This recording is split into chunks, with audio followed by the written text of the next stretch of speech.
It's a brand new year, and Every Plate is here to help you achieve all your resolutions. Every Plate helps you save money with delicious, affordable recipes delivered to your door. Plus, if you're looking to cook more, Every Plate helps you expand your cooking skills with easy-to-follow recipes that you can whip up in just 6 simple steps. It's going to be a great year with Every Plate. I know we are all about saving money here at Is This Going to Cause an Argument? And with America's Best Value Kit, it helps us do that all year round. It's actually 25% cheaper than grocery shopping, which means I can save money on groceries and put it towards some like really fun new things that I want in 2023. And they also have a new meal preference. It's called Nutrish and Delish, featuring around 650 calories or less. Each wholesome, satisfying dish helps you stay on track with your goals without all the guesswork. Leave the calorie counting to us and dig into some delicious lettuce wraps, rice bowls, and more. So listen, let me tell you, we love Every Plate in our household. We love the fact that we get fresh produce to be able to cook for our kids, that the steps are easy to follow. Because, listen, I can't be trying to follow stuff that was meant for a 5th level black belt chef. I don't even know if they give out belts when you're in culinary school. I don't think they do. But that's what it feels like when they give me too complicated of directions. You don't have to worry about that with Every Plate, and it's always going to be a meal that your family enjoys. I know our boys love it. So get $1.39 per meal by going to everyplate.com/podcast and entering code ARGUE139. ARGUE139. Get started with Every Plate for just $1.39 per meal by going to everyplate.com/podcast and entering code ARGUE139. ARGUE139. Do they give? Does the jacket change for culinary arts? I don't know, but I'm going to tell you what, it's Every Plate, and they are giving that us up to $134 value to our listeners. Absolutely. Thank you, Every Plate. What's up, everybody? What's happening, family? And welcome back to another episode of Is This Gonna Cause an Argument? My name is Angel Tanksley, also known as Angel Akita Moore, better known as That Chick Angel. That chick, Angel, Angel. Oh, you didn't even see that coming, did you? Who I'm talking to right now, because you know, you might not have heard his voice yet if you skipped over that ad, is my gorgeous husband, boyfriend, lover. Tell him who you are, babe. So annoying. I'm Marcus Tanksley, a.k.a. Tank. I'm the other host of This Is Gonna Cause an Argument. Hey, if it's your first time tuning in, we greatly appreciate it. You understand me? This is a podcast we do every single week, except for 1 week last year. Every single goddamn week. We're going to be here every single week this year, except for 1 week, hopefully 2 or 3. And, and it's a podcast we talk about any and everything we goddamn feel like it. This is our podcast. We built this from the ground up. If this is your first time tuning in, you shouldn't be. I don't know why, but what? I'm just listening to you, seeing how you're going to land the plane. I'm listening. Oh, I'm about to land it? I know. I'm just listening. But if you decide to come back, you need to go on over to our Patreon and be a part of that immediate family, because they watching us right now record this live. We watching their comments roll in. They watch us and talk to us before and after and during the podcast. You can go to patreon.com/thatchickangel and be a part of that immediate family for the low of $5 a month. And we have some sponsors today that we are so grateful for. You already heard from one named Plates. Yeah, Every Plate. Make sure you check them out. And we have a new sponsor of today's podcast that I'll tell you about a little bit later, called DocaTalk, which is perfect. The perfect gift, the perfect thing to gift yourself if you are a new parent or a parent of a baby or toddler.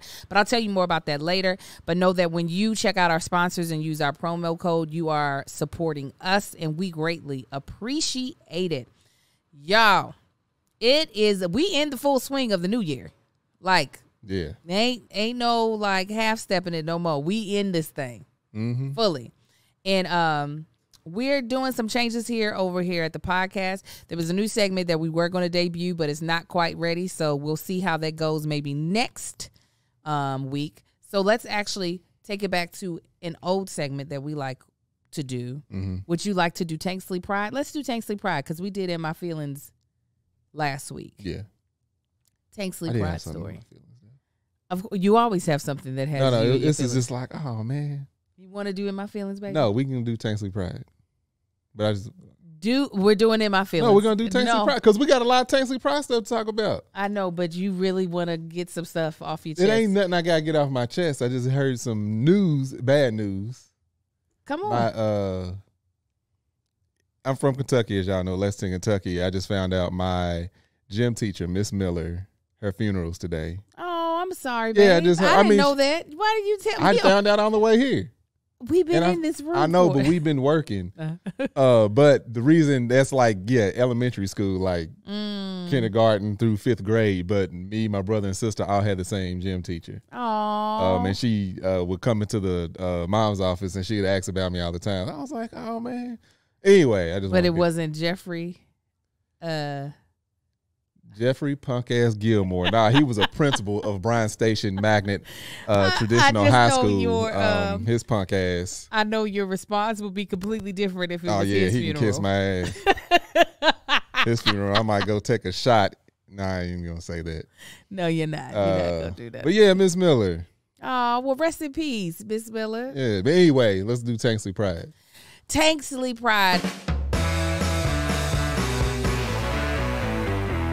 If this is your first time watching or listening, Tanksley Pride is a segment we do where we talk about one of or all of or some of our 4 boys, Marcus, Sai, Kai, and Amar. We call them Tanksley Pride. So, kick it off, baby. What's your Tanksley Pride story? So, we literally landed this morning.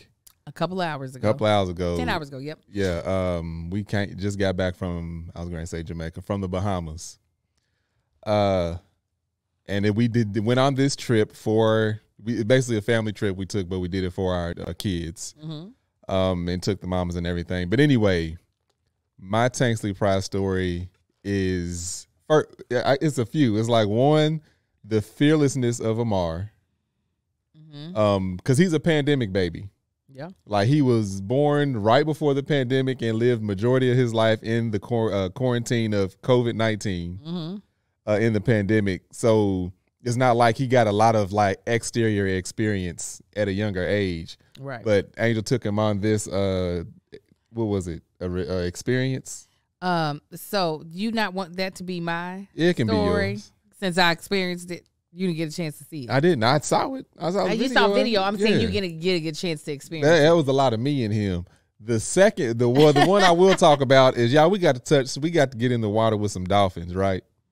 We did. I want a dolphin. I do too. I'm like, let's sell the house. Let's get something big enough to where we can have his dolphin. We will live in a shack, swimming around, and we can swim with them. And they do tricks. First of all, dolphins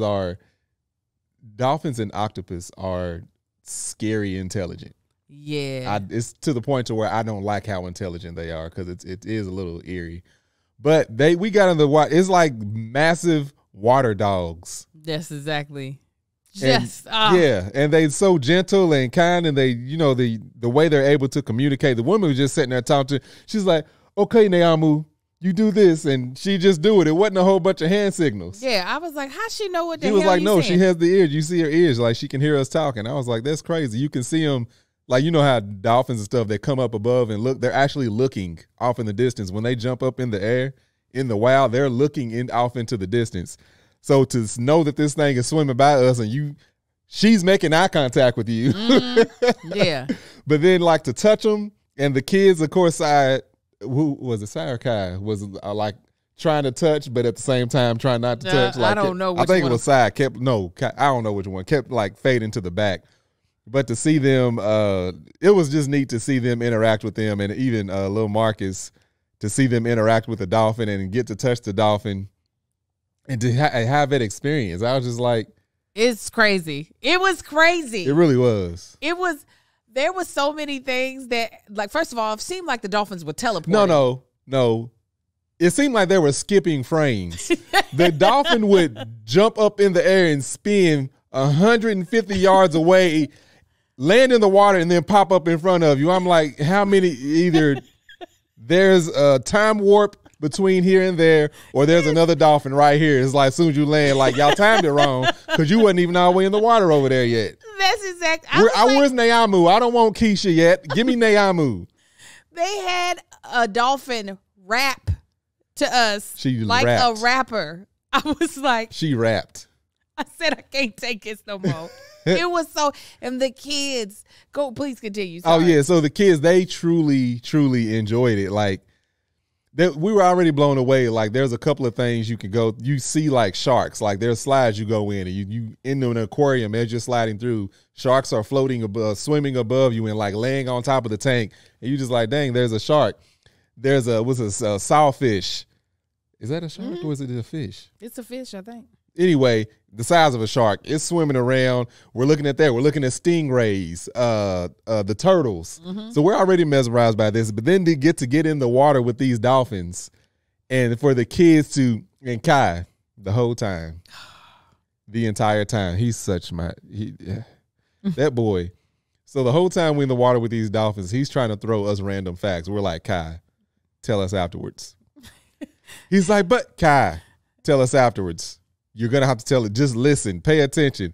So and we never did let him tell it. We was like, no, because you're going to miss something. And he ended up missing something because he turned around did you, Kai, you just missed it. The dolphin just did something miraculous and you missed it because you're trying to tell us. And I'm thinking this random ass fact that don't mean nothing about nothing. So we finally, as soon as we got done, we was like, okay, Kai, I don't remember what he told us, but it didn't mean nothing. It didn't. And I was just like, because I wanted to hear the woman. I wanted to see everything. I was like, Kai, stop. Because it's literally in the middle of a presentation. We're like, Kai, this can wait. And it costs so much money. Don't want to miss any of this. Hush up talking to me, boy. But yeah, just seeing them out there. And even Marcus, he lightened up, because he's settling down in his teenage hood, getting all quiet and just to himself. But to see him out there and able to open up and experience that, it was a good experience to see. I mean, we were like them. I mean, we were more excited than they were. I gave the dolphin CPR. Yes, he did. It was so dope. It was so They dope. told us, she was like, make your hands like us. Put your hands in the water and go and say squirt, squirt. No, we had to say skirt, skirt. Oh, That's skirt, what skirt, yeah. Skirt, skirt. So we put our hands in the water, go skirt, skirt, and then the dolphin rolls over on her belly. Like she's a dead like fish she's floating. dead. She was like, oh, we have to bring her back. She's going to need CPR. And she's first, the lady doing the thing said, you're going to play cops and robbers. And I was like, I don't want to be either against this dolphin. Right. Because this is her habitat. She can skip frames. Right. She's teleporting. She was like, okay, you can be the paramedic. I was like, all right, I'll be the paramedic. I didn't know that was going to come into play. So the dolphin's laying on her back. She was like, oh, she needs CPR, bring her back. I was like, oh. So I go and press on the dolphin's belly, and she shook, scared the hell out of me. He's like, I don't think she liked it. I don't think she liked it. I just knew I was dead. Like, she done ripped out my sternum. I don't even realize it yet. A movie, somebody get cut with the sword, and they just still trying to fight. Like, hold on. Right. Oh, my body fell in half. Then she was like, oh, do it again. So I did it again. And she jerked again and then like came back to life, started to swim. She swam like a shark. That was Palmer. Palmer swing. She likes movies. So everybody do the theme music from Jaws. Da, da, da, da. And then she starts swimming. So in case you're forgetting, sharks' fins go vertical. So they swim side to side. Dolphins are horizontal. So they go up and down. I don't know how she was able to, I know that's her habitat, how she was able to move like a shark. It was insane to me. It was all crazy. It was all crazy. I just cannot express. They need to change that water filter because I know a little pee trickled out or something. Oh, yeah. Oh, that yeah. dodge it. Well, listen, and I had to pee, and usually I'll pee in somebody's ocean water. I ain't got no problem. You don't want to piss it off. I was just like, I don't want to confuse these babies. I don't want them to think, oh, there's sardine over there in her underwear. Let me go have it. No. They don't know you an evil person if a dolphin attack you. For real. They're like, it's like got attacked by a flock of butterflies. What kind of person are you? A flock of butterflies. You're stupid. Today's episode is brought to you by DocaTot. mamas, if you are expecting, have a newborn, or looking for a gift, we have the perfect item for you. DockATalk is a lifestyle brand made for the modern parent and creates functional solutions for feeding, playing, resting, sleeping, lounging, and beyond. From their adorable sleeping essentials to whimsical play tents and nursing pillows that double as home decor, and the DockATalk brand grows with the family through every stage and phase. Your baby deserves the best of the best, and you do too, mama. And for a limited time, our listeners will get the best deal they offer. Get 50% off with the code ARGUE at DockATalk.com. So some of the things that I love about DockATalk, they are the leaders of craftsmanship, and their stuff is so beautiful. If you're someone who loves aesthetics, everything is just gorgeous of their products, and it's they offer high-end, sought-after products at affordable prices. You will be the mama everyone looks to for baby recommendations because of your DockATalk products, and they're so cute. Let me tell you, the DockATalk that I feel like every new parent should have is the one that is the actual dock. Especially if you're somebody who, like me, I just wanted to always be able to have the baby close, even when the baby was asleep. And their docking station is so portable, it's so easy to use, and it's so comfortable. I actually have recommended it to several friends when they were having kids. I remember the first time someone gave me one, my girlfriend Emily. She was using it with her daughter, I do believe, so we got to use it some with Amar. It was a game changer. DockATalk is known for their best-selling sleep essentials, from swaddles to sleep bags to baby rompers. They are uniquely designed with buttery soft fabrics, elegant finishes to support and enhance the best time, which is rest time. Also, for all the nursing mamas out there, listen, y'all know I'm a huge nursing advocate, but sometimes it's not simple. Those traditional type of nursing pillows are very short-lived, and they are not attractive. They ain't something that you want to just have out in your house. So this is why I'm excited to introduce to you the Lamaman Wedge. It's created to lend new parents the support needed for feeding time. The Lamaman Wedge is designed to decrease neck and back strain that often goes along with nursing and bottle feeding. The DockATalk designed this pillow to complement your home decor, so there's no need to hide the decorative pillow when company stops by. You actually want to show it off. They also have a great new pillow, their new Cosette pillow, and it helps you find the right sleeping positions, whether you're pregnant or postpartum, because that can become a task and a half. It is a simplified shape, lightweight construction, and clever design. Straps allow you to transport relief wherever you need it, whether in home or on the go. All right. And with DockATalk, you don't have to sacrifice style or safety. So mamas, babies, gift givers, this is the best brand you could buy for the precious child and mom you love most. For a limited time, get 15% off at DockATalk.com with code ARGUE. That's 15% off with code ARGUE at DockATalk.com. Parenting is hard, but DockATalk makes it easier. Excuse me. I was making sure I wasn't saying that sounded difficult to say. I was like, am I saying this right? So my brain had to say, pause 1 second and let's find out. So, my Tanksley Pride story. Amar was a bit of a Amar this trip, which I'm sure everybody expected for him to be. But his whole sleeping schedule is off, so we really didn't know how he was going to be. I signed him up. Even though he was eligible to do the swimming with the dolphins, that became a pricier ticket. And I was just like, he's not really going to remember it, but I do want him to have certain experiences, even though he is only 3. So they had something called Sea Squirts, which at 9:30 in the morning, we had to meet up at this hotel, and he got to feed baby turtles and stingrays. Now, mind you, he wouldn't look the trainer in the eye. The trainer would say hello. Amar would roll his eyes and look away. He didn't want to interact. Yeah, he didn't want to interact because he was tired, right? He didn't understand why he was up out of this bed. So once we got there, the guy gave us, I didn't know how I was going to go when the guy gave us water shoes, because I was like, he might not be into it. But he let me put the water shoes on him because he had hurt his feet earlier in the week from the little fake Crocs I had him in. Well, then he was given a special shirt as a sea squirt as well. And I was like, okay, let's see if he's going to wear it. It was cool. Still not talking to nobody. And I didn't know if I could get him out the stroller.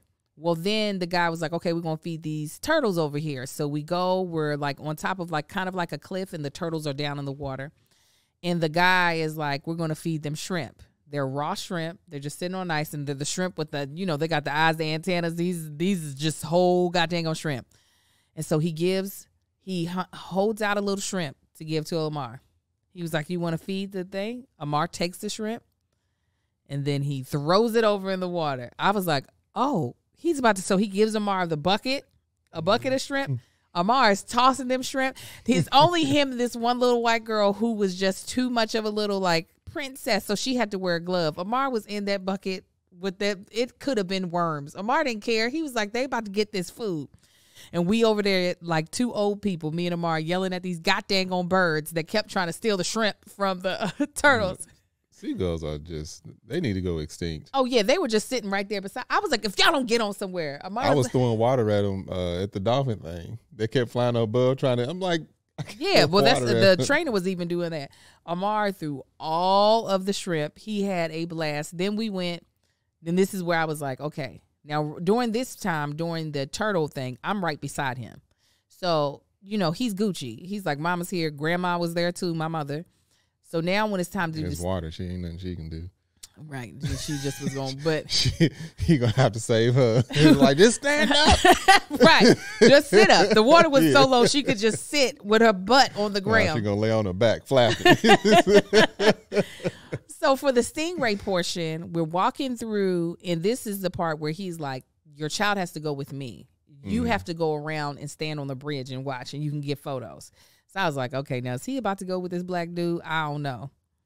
So the guy opens up the gate, and I kind of just push Amar in there, right? I'm like, all right, Amar. And so he, you know, he's got this look on his face, like with his eyebrows furrowed. And I was like, okay, well, he ain't crying, so that don't matter. That facial expression really don't matter. So I go around, and I see them walking out to the water, and there are tons of baby stingrays, right? There's so many. And there's a little step. They step down into the water, but not all the way where the stingrays are. It's just like a shelf. Like a little shelf. Yeah. Now he's got a bucket of cut-up fish, and I see Amar now has on a glove. And I was like, Amar asked for a glove. God dang it, the little girl then influenced him. Amar proceeds to hold the bucket with the glove and take his bare hand to get the cut-up fish. And he is throwing it at the goddamn stingrays. He's now yelling at the birds. Not only that, he's talking to the stingrays, trying to get them to come to the food. He's like, here, come in to eat, instead of just throwing it. The little girl won't even come down to the shelf because she don't have on the right shoes. Amar is like, I don't care nothing about that. I'm having a blast. He emptied all the food out. Then the dude went and got him a real life starfish out of the water. Amar held the starfish. You all will see all of this in vlogs and Instagram stories and reels. And he, it was so funny. I was like, smile, Amar. And he was like, cheers. But his face, his face didn't change. Not a smile on it. He held a conch.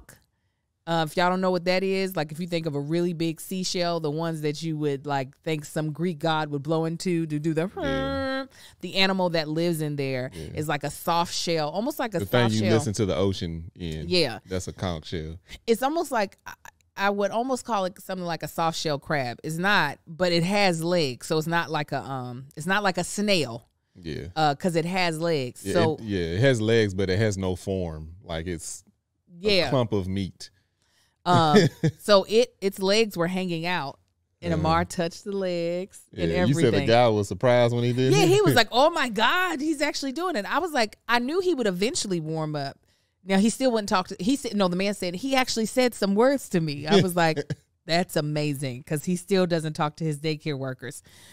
Then we went and looked at the barracudas, the sharks in the aquarium. He was able to pick out the barracuda in the tank and point to it on the a drawing of it on a paper, not like a colored, like a realistic one, but just like be able to tell the difference. Soon as that man said, all right, that's the end of the tour. When I tell you Amar stopped talking to that man, wouldn't look at that man, he was like, you are useless to me. But yeah, he definitely, while he still has a fear of people, he does not have a fear of experiences. He's still willing to, like, if something seems cool, it seems neat.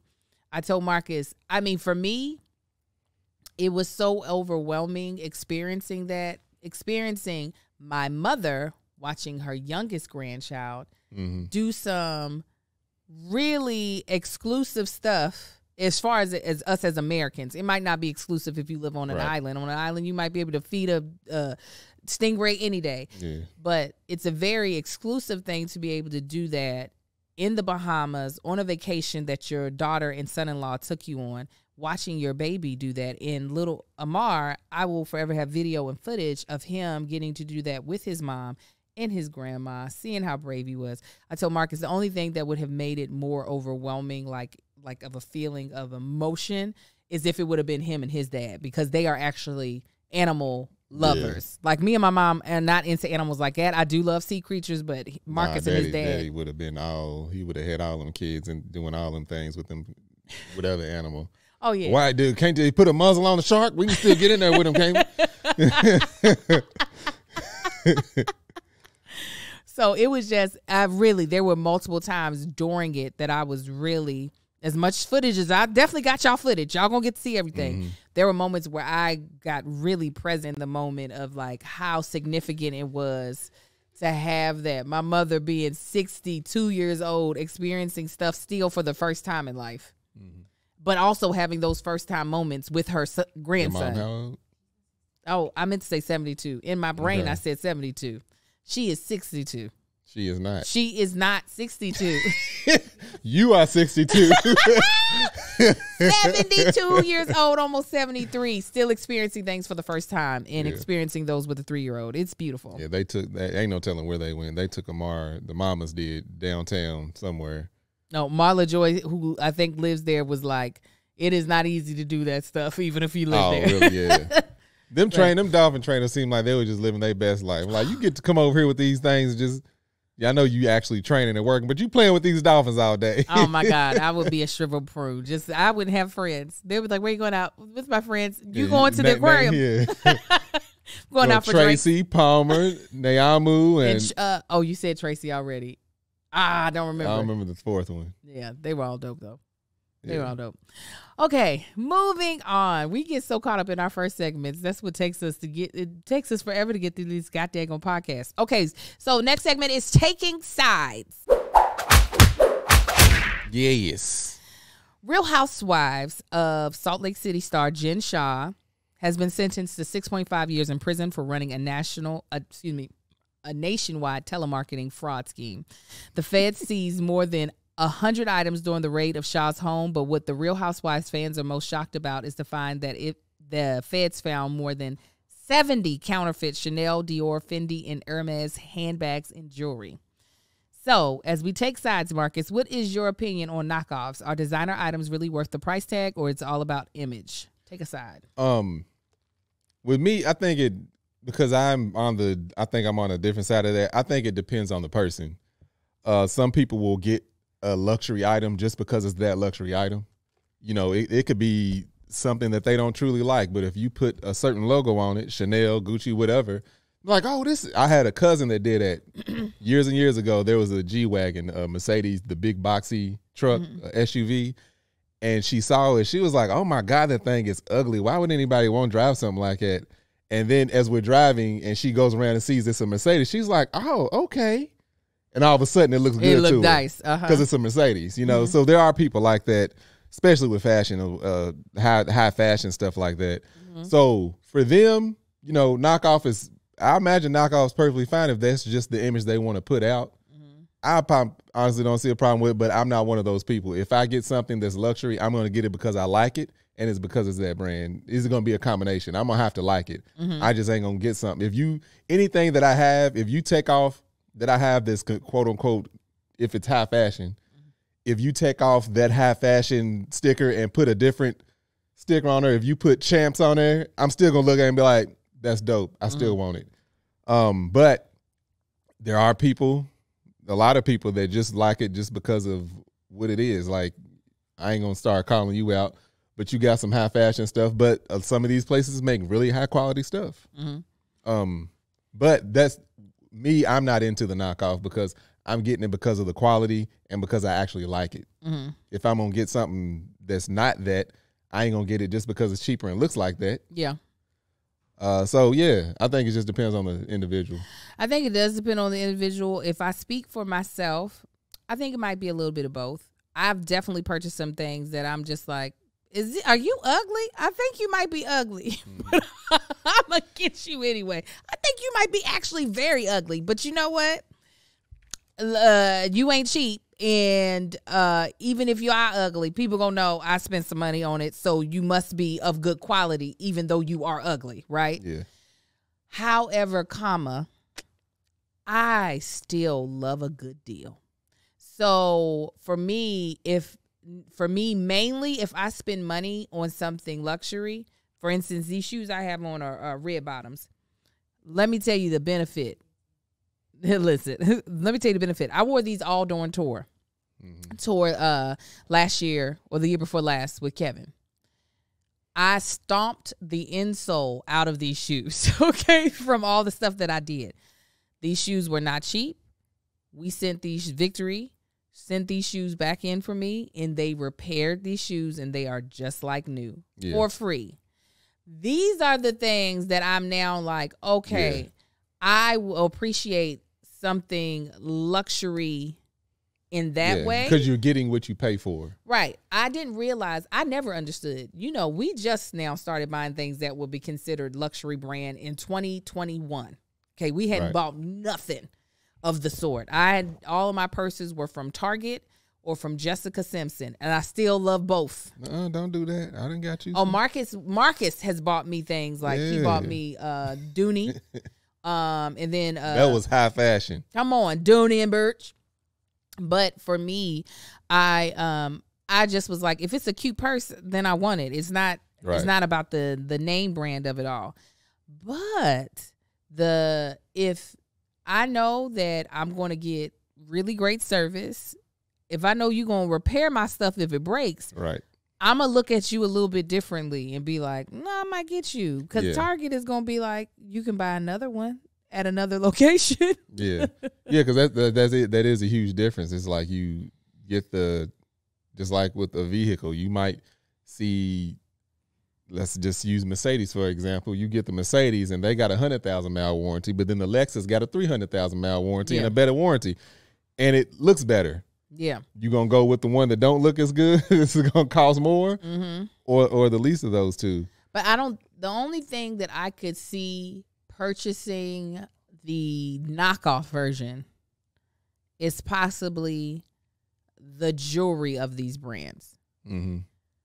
If y'all see me in some LV or some GC earrings, there's a good chance they are fake. I don't have any.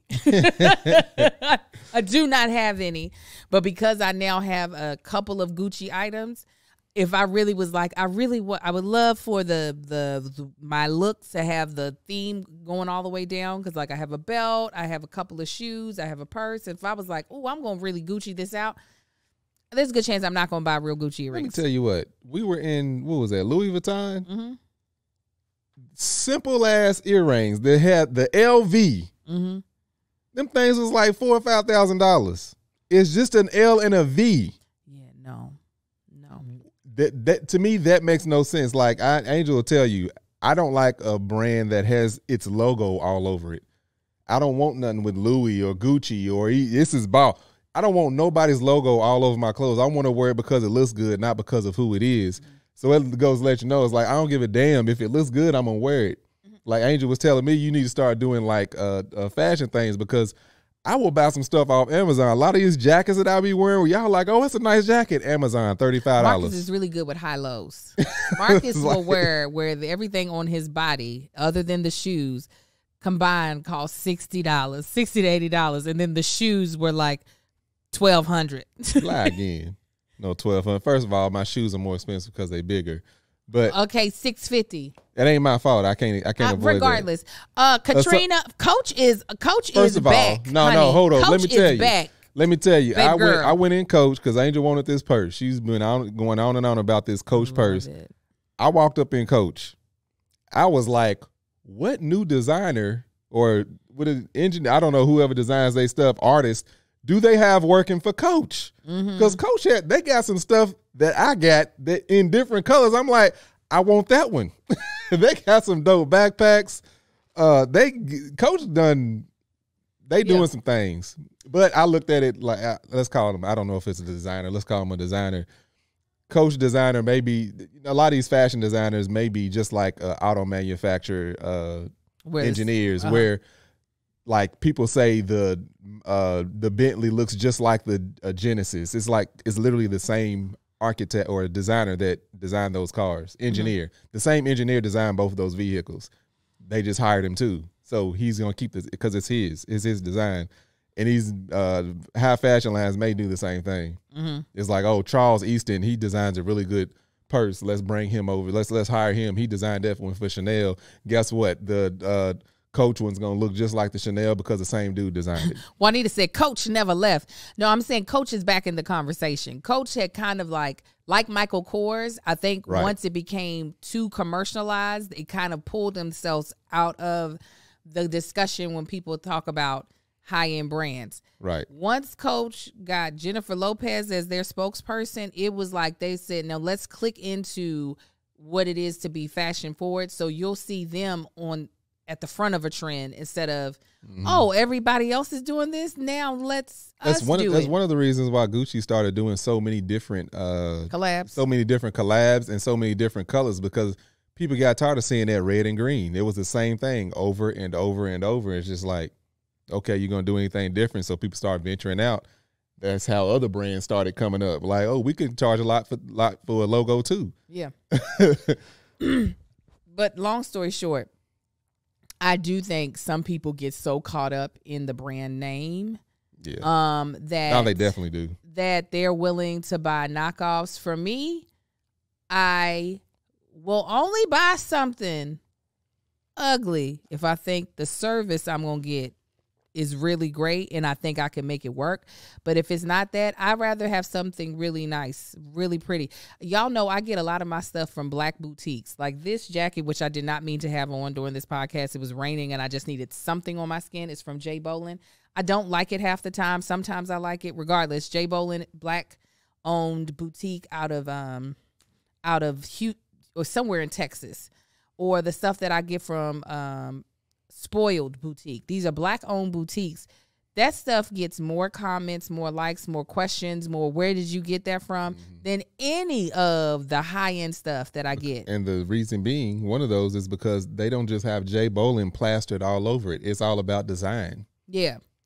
So I think a lot of people, when they don't have a real like sense of style, a lot of times their go-to is just let me get the name that everybody knows, so that people will feel like I like have some sort of status or class, versus literally going for whatever they aesthetically like. Yeah, and getting it that way. A lot of people know I'm into shoes. I never get shoes because of what kind of shoe it is. I buy shoes with color and outfit in mind. Yeah, and comfort. I really do. I don't care who. Like, I remember I've said it before. People are like, "Oh, you got the new SG7s." I'm like, I don't know what these things is called or how you know what they are. I saw them on the site and I like the color and I bought them. Vapor Max is my thing because they come in a whole bunch of different colors. Real quick, I would like this jacket more if this white collar wasn't so big. That's the part. I just look like a pimp. This collar is huge. You can serve dinner like on this left lapel. It is so huge. Hey. I like it. I like it. Okay, let's go quickly through. This is our problem. We take forever to get through our topics. Jesus. So our Patreon had to help us before we started the episode to get to our main topic, which we decided to switch up. And I wonder if this is going to move into the next episode because it's so good. There is a woman on TikTok whose handle is Raising Self. Her name is Samantha Sophia. I've come across 2 of her videos. A lot of her stuff is just random about her life, but she has some really interesting discussions with her child, who I don't know how old he is. She's a mother of 3, But this one has pretty much gone viral. It has 1.9 million views. But I'm going to let y'all hear the video, and then we'll start the discussion. Asking questions to a parent figure shouldn't be a sign of disrespect. And we completely agree with you. I think it's because they don't know how to actually explain it to them. Sometimes, or the things that they want to know shouldn't be explained to them. But it shouldn't just be because I said so. I agree. We agree. Did you not see that episode of Bluey? What? You saw it.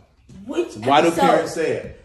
Because I said so. Why do parents say it? Because they don't have the time to explain. They're tired. They're frustrated. There's other stuff going on, and it's an easy cop out. Is it right? No. But here's the thing. Mm-hmm. I feel like they should say, I'll explain it later. But here's the thing. I also think, even if they say that, it feels like they won't explain it later. Because there's always something more important. Ooh. What do you mean there's always something more? There's always something feels more like- important than explaining something to your child. So there were so many things in that video. The boy's body language, he was like, Yeah. you going to get these words. Yeah, it's a very strong and stern physical presence that he's putting himself into. Well, even the fact that the parents are sitting, and I described the boy all wrong. I said he had on glasses. It was his daddy that had on glasses. Anyways, he's standing up while the parents are sitting down. So he's already standing at like a taller, elevated level. And he's very passionate about his point of view. Like Right. you can tell by his body language, you can tell by how he starts to articulate certain words for it to land. In the discussion underneath this video, a lot of people were like, his tone was disrespectful, his body language was a bit much, and even the conversation that he was having was, I don't think that asking questions should be a sign of disrespect. Mm-hmm. So I would love to hear your side about it, especially concerning our kids. Where is that line at for you? For me, well, first let me comment on those people's comments on this video. And this is, as we were looking for this video, you know, we had to go down the whole chain of like Gentle quote unquote parenting. gentle parenting, which 99% of the people out there are using that term completely wrong, and they don't know what gentle parenting is. I ain't even gonna go down that rabbit hole, but people see someone having a discussion or having an interaction with their child, and they're so quick to judge. I'm like, you don't know that person or their child. Shut the hell up. Mm-hmm. That's the truth. You have your punk ass kids over and your punk ass self. Go do y'all and let them do them. True. People put up videos and it's just like you got somebody that what's it called, stitching it. Mm-hmm. It's Come like, on, you better know these terms. What you should have done in this situation, what you should have done is shut the fuck up. Because that's not your child. You don't know their history. You don't know them people or their child. Mm-hmm. But my stance on it is like this young man. Granted, I wouldn't have if my child was that well spoken, I would be willing to hear them out. Just like, okay, and even his like the way his body language is coming off is just like we looking at it is like, now it seems like it can be a kind of much, but we don't know that child. He seems very emotionally intelligent. Mm-hmm. He can articulate himself very well, and he's just expressing his feelings. Mm-hmm. How he's doing it, it may just be the way he is. Yeah. You know, like your mom was saying it, y'all used to argue a lot. I'm like, that's fine. Your mom was like, well, I just ain't used to people, you know, a couple talking to each other that way. And I was like, this is the only daughter you have that's only had one husband. It worked out just fine. It's going great. It's us. This is what we do. But so for my children, it's gonna be different from anybody's child watching. Marcus ain't like no other child in the house. Neither is Amar, neither is Kai, neither is Sai. Ain't like nobody else. They are their own person. Marcus coming. Let's take the twins because they right there beside each other. Wait a minute, but don't be shading my sisters though. I'm not. Well, I'm sorry. Let me shade your mama. She. No, I'm not. I'm not shading them. No, I'm just but saying. his point was like you've seen a couple of different examples of. No, because there was examples that was great. I've never seen anybody that a couple go like it. I'm like, yeah, but it works for us, Right. No, I ain't shading nobody, but I am. Nah, I love them heifers. Anyway, like the way, all right. So perfect example, Sai, him coming at us questioning how we do something versus Kai coming at us the same way. I'm going to look at it differently because they're two different children. Mm-hmm. Kai, I can see him going into a deeper thought to where Sai is just going to want his way. Mm-hmm. So I'm going to be like, Sai, because I said so. But Kai, I know, goes deeper thinks a lot deeper because I've taken time to listen to both of these children. So somebody on the outside looking at that is like, well, why does he favor this one over that one? I don't. I know their personalities. I know where Sai's thought process is going, and I don't know where Kai's is going because he has a really deep thought process. Mm-hmm. So I'm like, let me hear what this boy's trying to say. Mm-hmm. Yeah. Sai's not going to reach that point. He just wants the goddamn cereal, whatever. Yeah. So for me, it really depends on the child. It depends on who the person is, who the child, the history of that relationship. It depends. There's too many variables. Like I said, none of my kids, Marcus, but he's not that vocal. He's that emotionally intelligent. Not at that age, because how old is this little boy? I don't know. Although you said he was like 8 or something. I'm assuming based off of how he looks. He looks like he's probably 9 years old. Okay, maybe 10. Yeah, Marcus was not that emotionally intelligent at that age. Mm-hmm. But Marcus is very emotionally intelligent now. So even with that posture, that's not his demeanor. That's not his personality to stand at that way. His is going to be more of a inquiring, like, so why is it this, and not like a debate. Mm-hmm. And the way he approaches us, that's how we respond. It's just like, well, let's talk about it. Mm-hmm. There's never like a combative, not even combative, because I wouldn't even say he was being combative. He was just looking for answers. But yeah, the energy is going to be different. That's a completely different child. Speaking of little Marcus, he admitted to us this week. He did. That he be cussing. He didn't even admit it. He just.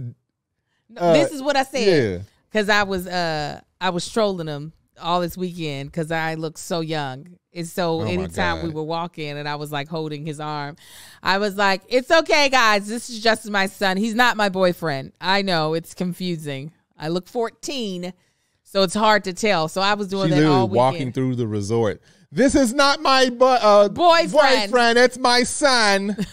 So confusing. I get it, right? He's just shaking his head. And so I did it when we were on the plane. And little Marcus just kind of looks at me through his glasses with like squinty eyes.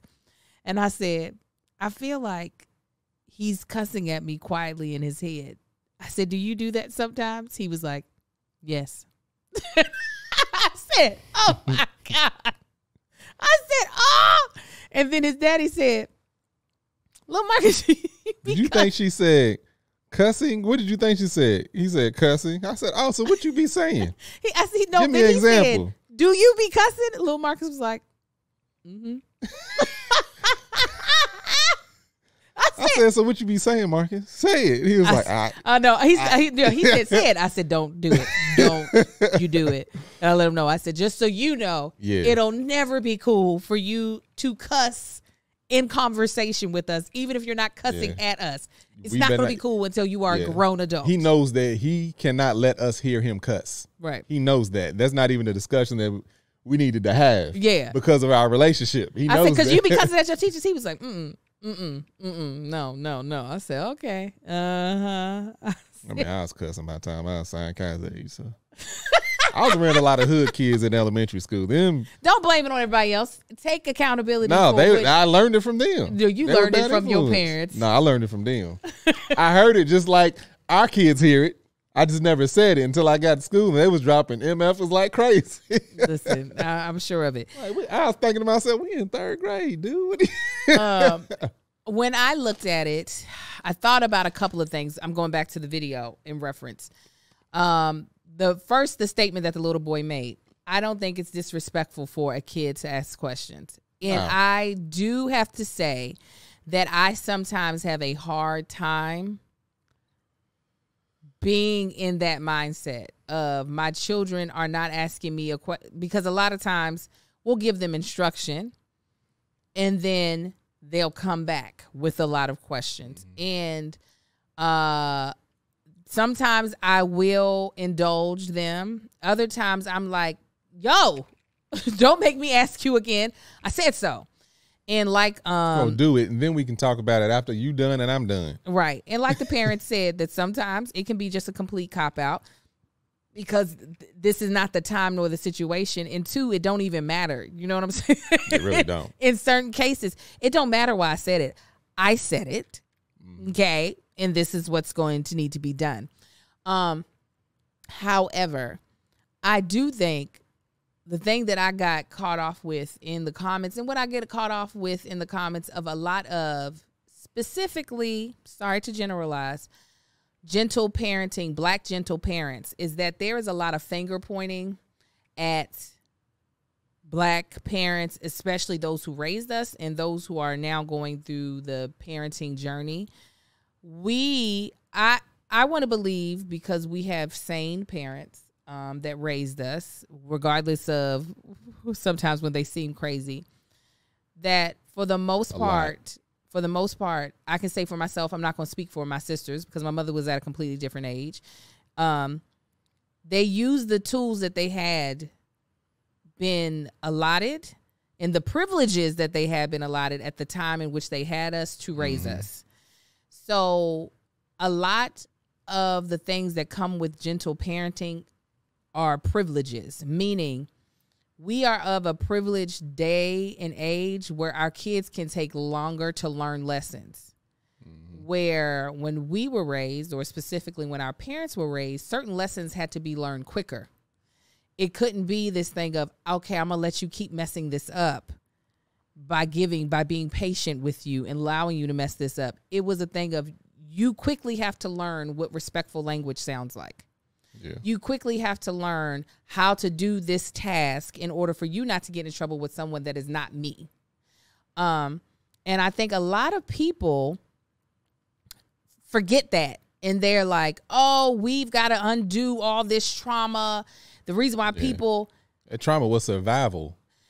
And people don't realize that we're still in it. Yeah. That's a fact. It is I think a lot of times people don't realize that the reality for especially Black families is still very much different depending on where you're living. When you live in a very predominant Black neighborhood, there are a lot of things that you actually are allotted to be able to do with your child if it's a safe neighborhood, because outside eyes aren't necessarily there to cause danger to your child if they're not behaving in the way. You might be getting judged by other Black parents, for sure. Your child might be getting judged, but they're not there to cause danger. Where when you live in a predominantly other area, there is still the danger of, if you don't learn this lesson sooner than later, if you do not show the type of behaviors that need to be shown in public for you to be deemed as someone safe, this could be, or not even like safe, even in the school. If you are then labeled and we are having to fight against this certain thing, it is going to be an uphill battle for the longest time. So I do believe that in the world of gentle parenting, conscious parenting, while I think this family, from what I'm seeing, is doing a great job with this young boy, I can also see that there is a bubble of privilege that they have, which I think is amazing. I wouldn't take that away from anybody, to be able to have the privilege of taking the time to and let me say, some of us who are still very aggressive in our parenting, we got some time and we just ain't willing to give it up. So I'm not going to say that toward other things. I'm not going to say that we still like on top of it and being authoritative because it's all about protecting our kids. Sometimes we just being lazy and don't want to take the time to like have these discussions, because that does take up time. Their brains ain't moving that fast. They might be emotionally intelligent, but you still have to break things down to a level, and you got to see if you even know how to break it down, to be honest. That's what I was about to. Oh, go ahead. Go ahead, baby. So there was a time, I know I've told this story before. It's something that, it terrified me, scared the hell out of me. This is at our old house. I walk into the dining room area and I look over, and Kai is down on the floor and has taken the outlet cover, the little protectors off, and has a hairpin stuck into the outlet. Luckily, it was the neutral side. And as soon as I seen it, I was like, hey, Clapman, stop. Because it scared me. I saw the thing sticking out and I saw his hand on it. I don't know. At the time, I didn't know if he was getting shot, because 120 makes your hand lock up. That's why it kills a lot of people, because you can't let go. And I went over, and I saw it was in the neutral side, but you never can be safe. Luckily, it had a jacket on it. It had it wasn't a hairpin, it was a paper clip. It had a little, the colorful ones. So it had like a little rubber jacket on it. So I don't know how long he had done that or what. So I'll go grab some something insulated, pulled it out, and I was like, you can't do that. And I'm sitting there telling him that it's dangerous. You can't do that. You could get hurt. I knew at his age, none of that was like it was going in one ear and out the other. So I walk into the room and I'm still nervous. I'm like pacing, like, oh my God, like how serious could that have been? Because he's at the age to where he's mechanically inclined enough to remove any protection that's on the thing and stick something in there. And finally, a couple minutes walked by, and I finally calmed down, and I took him back over to the outlet, pointed to him, and I smacked his hand really hard. I was like, do not touch this. And somebody may look at that as like, oh, you need to talk to your parent. No, there's no time to talk to a child about something like that. Like, that's life and death. Shut the hell up. They need to know this is going to cause pain. Daddy's going to get pissed off if I touch this. I'd rather them know that lesson than to have to learn a different lesson of getting rushed to the hospital. And that's that whole people like trying to judge the people that do the gentle parenting wrong, that think just talking and doing this and that and soothing is quote unquote gentle parenting. Somebody would have seen that. It's like, well, no, there's books. Shut up. Ain't no book on this. All right. I'm trying to keep my kids alive. It's that simple. You know, it's just the same thing. Simple. One of them was about to run across the street. I yelled as a like, hey, I need them to jar that. Mm-hmm. Then I yell at them, you do not do this. That ain't no just sit down and discuss and hope they get, and maybe the next time it won't happen. No, it ain't going to be no next time. Mm-hmm. I need to stop that right there and then call it, oh, lack of intelligence. You need to do that. Call it whatever you want. In that case, my parents was dumb as hell, and they may raise a very well and successful person. And I'm trying to do the same thing. So, yes. Well, thank you. Thank you for that trip down memory lane. Because that is a perfect example. But yes, I do think that more discussions with kids and being able to have them fully articulate their point of view on things is beneficial regardless. Again, like Marcus said, it would depend on my child and how I knew how they expressed it. I can tell a disrespectful tone from one of my own kids. Right. I ain't got to, whether it be loud or soft, I know if my child is being disrespectful. Yeah. If it's a mumble or a whisper, it's like, we know. Mm-hmm. They know when people know if their child's being disrespectful. And the big thing that the mom had said in a follow-up video that I liked, and something that, you know, I'm trying to be more cognizant as I'm becoming more emotionally intelligent, is that some kids have really big emotions. And it's hard to, hell, some adults, let me just not put it on kids. It's hard to sometimes harness it when it starts to bubble up in conversation. One of our kids, for him, like, he goes from 0 to like tears flowing out of his eyes very fast. There's not it's hard for him to like gauge it. Yeah. To where once he feels it, it's hard for him not to start going ahead and start crying. It used to bother me. Now I've gotten to the point where I'm just like, go ahead and cry, but continue to talk to me and explain to me what you're feeling, and explain to me what your thoughts are in this moment. And I think a lot of times, actually do two of them like that. We do. Like one, it seems like likes to cry. It's like, go to your room, get it out, and come back down when you can actually finish a sentence. Yeah. And then that's when we have the discussion. That's when we can have the discussion. I think a lot of times that's the thing. I'll give you something to cry for. That is something I'm having to untrain myself from realizing that some people, even though I have a very strong like harness on my emotions, that's not the case for everybody. It's not the case for my boys. And realizing that their crying can be present and we can still have a conversation. Well, one of them, no, but the other one, they can cry and we can still have a conversation and allow, or even take a little small break in order for them to get their thoughts together. But those are some things that I'm having to unlearn as a parent. But I still consider myself an authoritative parent. I called it something else. It was like it's not adjusted, but it's more authoritative than gentle. This just ain't me. But anyways, I would love to know your thoughts about it. We're going to put the link to that video that's on TikTok in the the notes of this episode. Again, you guys, I hope you check out our sponsors. They are Plates, also known as Every Plates in Docatalk. Please use our promo codes. We're going to start back audience questions or tank our advice next week. So go ahead and start submitting those. Our Patreon is who we usually pull from. And y'all already know where to send those questions to. We would love for it to be a voice memo for us to be able to play during the show. You can find me at That Chick Angel across all platforms. And the Mama Likes purses are still available. The Mama Likes boxes that I dropped at the end of last year. So if you would like to get you a sweet yams or I was about to say peanut butter or a banana pudding purse, you can go to. Gonna be the spring collection. Listen, them purses is fire, and they designer, but they ain't designer prices. Hey, you can go to shopmamalikes.com. Babe, tell them what you're thinking. Y'all can find me on Instagram at Marcus Allen. What? Somebody asked about the chair and the lows. So we just gonna keep that for Patreon then. All right, y'all come back through the Patreon and actually let's schedule a date.